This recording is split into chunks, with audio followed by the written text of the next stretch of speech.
Good morning. My name is Sue Schmidt, and I am reading today in place of Barb Sacco. Barb is under the weather, but she has prepared her statement. Knowing Barb, it was well prepared, so she asked me to read for her. Why I pledge my time, talent, and treasure to St. Francis. And of course, she listed them numerically. 1. Previously, I have belonged to and attended many other churches, both in Wisconsin, where I grew up, and here in Missouri. I was baptized, confirmed, attended regularly, sang in their choir, or served on their governing boards. But it always felt like something was missing. About 18 years ago, my husband Nick said he wanted to return to the Catholic Church. I told him I could not attend a church that did not welcome everyone to their communion table. That weekend, we attended Eureka Days and met Jack Lawless at the St. Francis booth. St. Francis liked it might be worth a try since, according to Jack, it had all the same beautiful liturgy that Nick missed and welcomed all to share in communion. So the very next day, we attended the Sunday service at LaSalle Institute. People were welcoming and friendly, and the service was what Nick had been looking for. We both felt at home instantly. I must admit, belonging to St. Francis has had its challenges.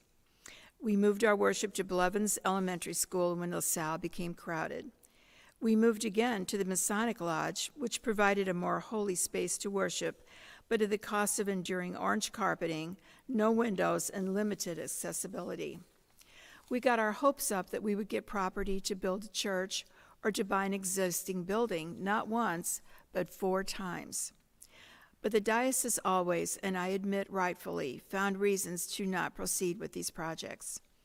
But the wait list was well worth it when the diocese agreed to help us purchase this property and build this church. I retired early in 2014 to be home with Nick, since his Parkinson's was progressing rapidly. Nick became bedbound from his Parkinson's in late 2016, and I discovered quickly how demanding full caretaking is. So St. Francis to the rescue. 3 of his male friends from St. Francis quickly stepped up and offered to stay and visit with Nick on a weekly basis so that I could get away for some necessary shopping and self-care. Other members or couples from church began calling and setting up visits. Food began showing up. Much-needed repairs to our deck were completed. Pastor Sally and Eucharistic ministers came every Sunday for communion and conversation. Church plans and pictures of the building during construction were brought regularly to keep Nick updated on the progress. Nick was given assurances that his dream of a memorial garden at St. Francis would be added after the church building was completed. Nick and Pastor Sally were counting down the days until the new church would open. Nick died on November 15, 2017. His memorial service was held at St. Francis on December 2nd, the day before the church dedication.